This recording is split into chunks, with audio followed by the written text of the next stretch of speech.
बाळासाहेबांच्या तमाम शिवसैनिकांना तुमच्या ह्या अनिश गाढवेचा, बाळासाहेबांच्या या कडवट शिवसैनिकाचा मानाचा जय महाराष्ट्र। शिवसैनिकांनो, अजूनही शिवसेना एक वादळ या आपल्या हक्काच्या माध्यमाला सबस्क्राईब करायचं राहून गेलं असेल, अजूनही सबस्क्राईब केलं नसाल तर तुम्हा सर्व शिवसैनिकांना पुन्हा एकदा कळकळीची विनंती, आता ताबडतोब शिवसेना एक वादळ आपण सर्वांनी लाखोंच्या संख्येने सबस्क्राईब ठेवा। उभ्या महाराष्ट्रात शिवसेनेच्या ज्वलंत विचारांना पोहोचवणाऱ्या या माध्यमाला आपण सर्वांनी मिळून मोठं करा ही नम्र विनंती करतो।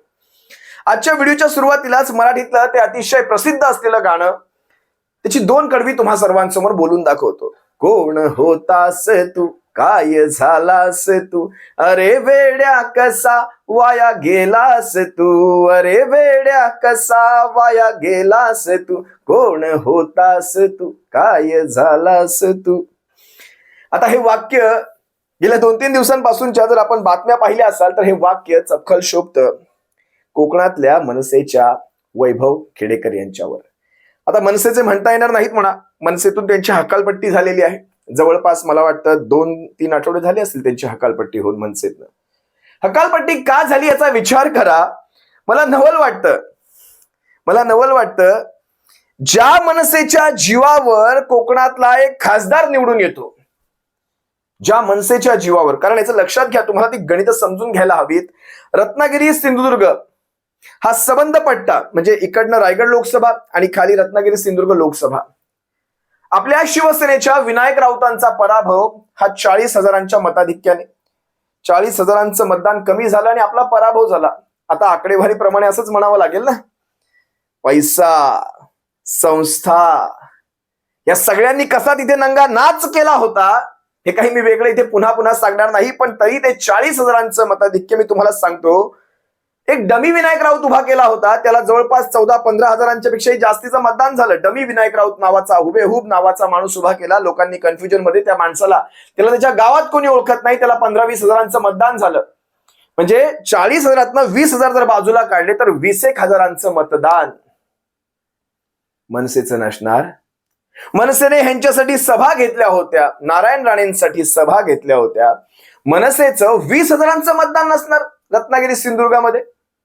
कुणाच्यामुळे तुमचा विजय झाला आणि आज ज्या वेळेस त्याच पक्षाला खिंडारं पाडतायत हे मला नवल वाटलं। फक्त सन्माननीय राजसाहेबांनी भूमिका थोडीशी बदलली आणि सन्माननीय राजसाहेब, उद्धव साहेब ज्यावेळेस एकत्र आले त्यावेळेस मात्र आजवर मनसेच्या एकाही नेत्याला हात न लावणारा हा कमळीचा यांनी मनसेला सुद्धा आता खिंडारं पाडायला सुरुवात केली।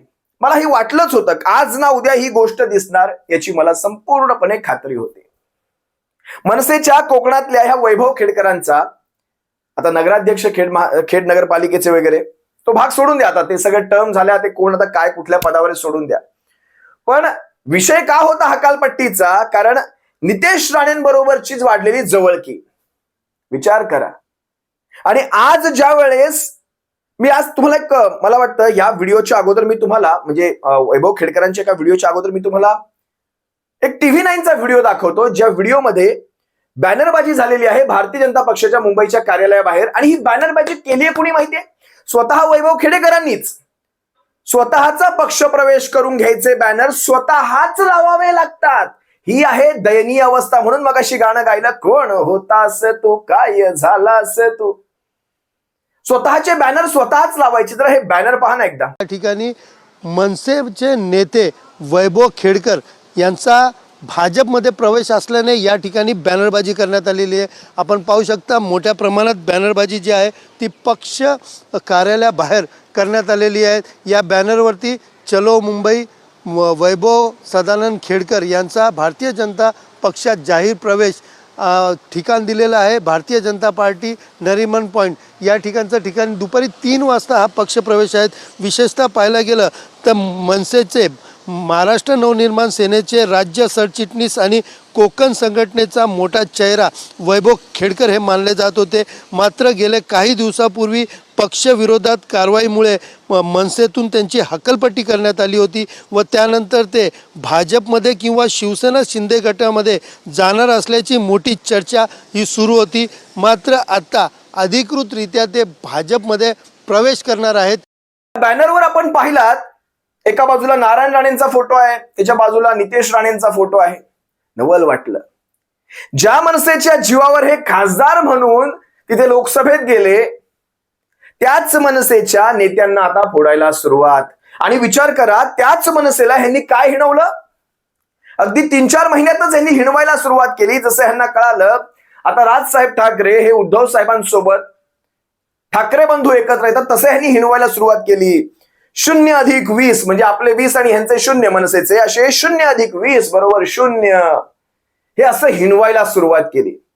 मी महाराष्ट्रातल्या तमाम मनसैनिकांना सांगू इच्छितो, इथे आपली आजपर्यंत अनेकदा भांडणं झाली असतील, पण शेवटी घर म्हणून आपण एक होतो, पिंड म्हणून आपण एक होतो, डीएनए म्हणून आपण एक होतो, सेना होतो. शेवटी महाराष्ट्र नवनिर्माण सेना आणि शिवसेना, आपला गुणधर्म एक, आपला लढवय्या बाणा एक, बरोबर. पण ही जी उपरी मंडळी होती ना, ह्या उपऱ्या मंडळींनी कायम आपला फायदा घेतला. मनसेचा फायदा ह्या कमळीने यावेळेस घेतला आणि महाराष्ट्रभर या कमळीने शिवसेनेचा फायदा गेली 25 वर्ष घेतला. आज 25 वर्ष शिवसेनेच्या कडेवर बसून, शिवसेनेच्या खांद्यावर बसून महाराष्ट्र पाहणारी कमळी आज शिवसेनेची 2 शकलं करण्यापर्यंत पुढे आली.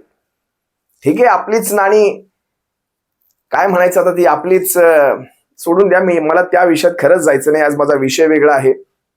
पण आज ज्या वेळेस या वैभव खेडकरांना मी त्या ऑफिसच्या बाहेर ताटकळताना पाहिलं, म्हणजे मागच्या वेळेसचा प्रवेश आठवड्याभरापूर्वीचा, वैभव खेडेकर म्हणे तर कोण आजारी? नारायण राणे आजारी. बघा बरं का, प्रवेश का लांबतायत? नारायण राणे आजारी. हे कारण असू शकतं. वैभव खेडेकर असा छातीवर हात ठेवायचा आणि सांगायचं नारायण राणे आजारी म्हणून तुमचा प्रवेश थांबला का? आणि आता कोण आजारी? आता रवींद्र चव्हाण आजारी. ज्याला घ्यायचंच नाहीये किंवा घेतीलही, कारण कमळीचा हा गुणधर्म आहे, कमळी कुणालाही घेते. उद्या कोणीही येऊ द्या, कमळीला फक्त राजकारण प्रिय आहे. कमळी बघणार नाही माणूस कोण काय कसं, कमळी कुणालाही घेऊ शकते. अनेक उदाहरणं आहेत. आता जर ती दिली ना, धुरी आणि मिरची आणि जाळ एक सकट उठेल. पण बघा ना, म्हणजे आजही सन्मान्य राजसाहेबांची ते परतीचे दोर कापायची एवढी घाई कमळी करत नाही. लक्षात घ्या ही गोष्ट तुम्ही. कारण काल परवा निलेश राणेंची त्यांच्या मुलाचा वाढदिवस होता म्हणून ते शिवतीर्थावर गेले होते. म्हणाले मुलाला त्यांच्याशी बोलायचं होतं. तर लहान मुलाला सन्मान्य राजसाहेबांशी काय बोलायचंय माहित नाही, पण निलेश राणे म्हणजे इकडे वडील, इकडे भाऊ 20+0 करतात आणि एक राणे तिकडे सन्मान्य राजसाहेबांची भेट घेतात.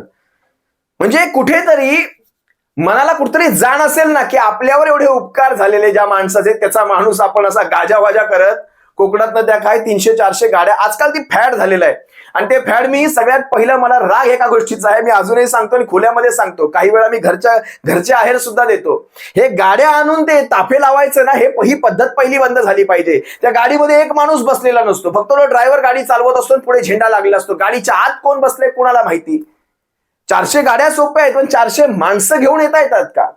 400 गाड्या माणूस पैशाने आणू शकतो, 400 माणसं पैशाने नाही आणतायत. लोक म्हणतात ते तुमचे 150, 200, 1000 रुपये, तरी आमचं होत नाही काही. तो काळ होता, जुना काळ होता, ज्या काळात माणसं निघाली की त्याच्या मागे मागे ते नेत्याच्या मागे चालायची. कारण त्या काळात नेते माणसांसाठी कामं करायचे. आज नेते स्वतःचीच पोटं भरतात. माणसातल्या त्या माणसातल्या एका तरी मुलाला कामाला, धंद्याला, नोकरीला, कुठे बिझनेसमध्ये मदत, कशामध्ये काही कुणाची पडलेली नाही. तो काळ संपला. बाळासाहेबांचा तो काळ होता, दिघे साहेबांचा तो काळ होता, तो काळ संपला. काही शिवसेनेचे जुने नेते आहेत, त्यांनी केली ती कामं, पण आता नाही होत तो काळ. कामाला धंद्याला लावल्याची उदाहरणं संपली. मला आजही आठवतं, कित्येक शिवसैनिक म्हणतात, स्थानिक लोकाधिकार समितीने असेल, कामगार सेनेने असेल, आमच्या मुलांना इथे कामाला लावलं. आजही ज्येष्ठ शिवसैनिक म्हणतात, मला बाळासाहेबांनी कामाला लावलं, मला बाळासाहेबांनी कामाला लावलं, मला बाळासाहेबांनी.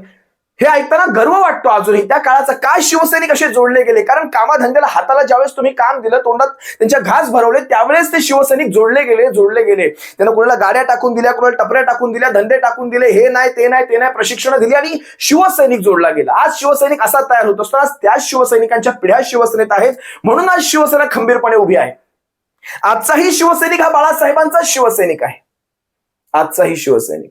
ह्या माणसाने म्हणतो, हा माणूस, मी तुम्हाला एक व्हिडिओ दाखवतो बघा ना. व्हिडिओ स्वतः स्पष्टपणे म्हणतोय की मला माहित होतं की हा पक्षप्रवेश काही आज होणार नाहीये, पण माझी माणसं सगळी जमा झाली होती, त्यांना मी म्हणजे याला स्वतःला सुद्धा कल्पना नव्हती की आपला प्रवेश होणार नाहीये, पण आता ही माणसं जमली, त्यांना काय सांगायचं, चला आलीत तर माणसं घ्या. परत 2-2, 3-3 वेळा ते कोल्हा आला काय ते लांडगा आलाच्या गोष्टी केल्या तर मग माणसं पुन्हा येणार नाहीत. अरे बाबा आज पक्षप्रवेश, अरे बाबा 2 वेळा झालं तुझं, 2 वेळा तू येऊन आम्ही तुझ्या दारापाशी आलो, म्हणाला नाही आज नाही उद्या, बाबा आत्ता पण येणार तर आम्हाला काय खात्री तुझ्या पक्षप्रवेशाची.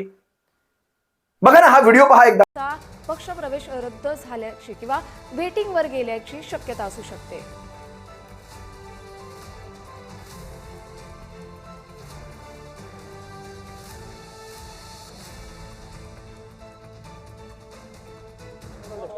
आपल्यासोबत बोलण्यासाठी वैभव खेडेकर जे आहेत.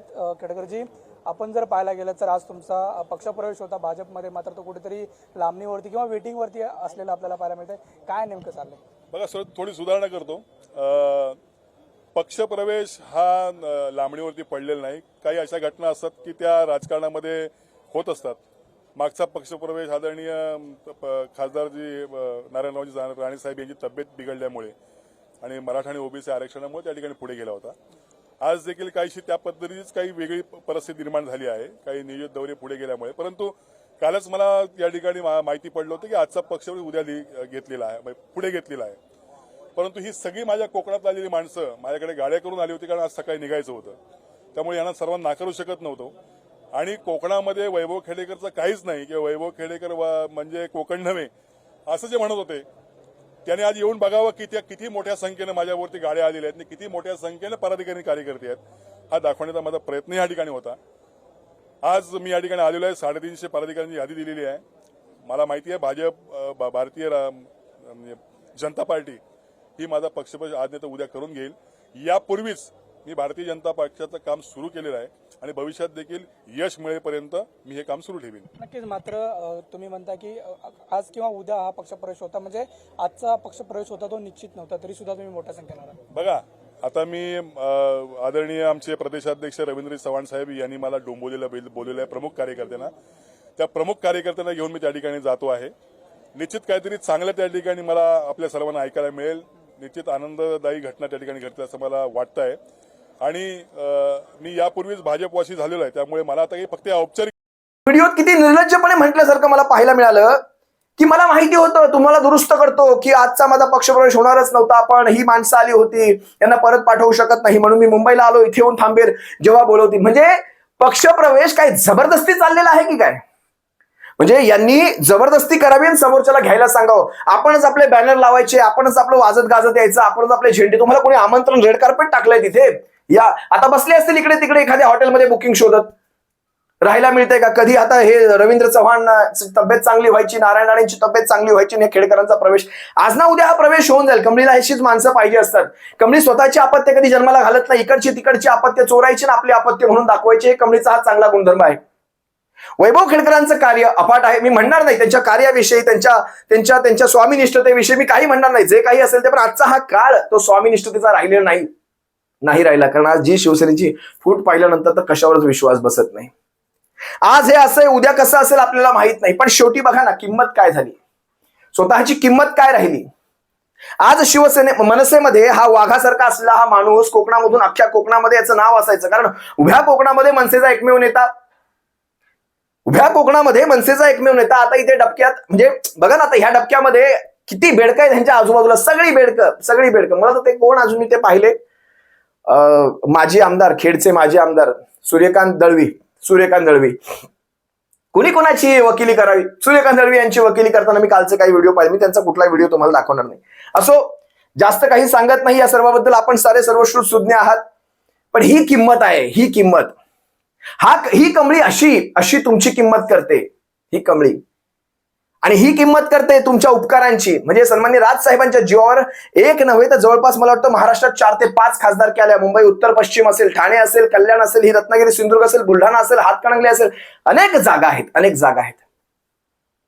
ठीक आहे, वैभव खेडेकर उतावळा नवरा आणि गुडघ्याला बाशिंग म्हणतात ते असं बांधून पळायचं नसतं.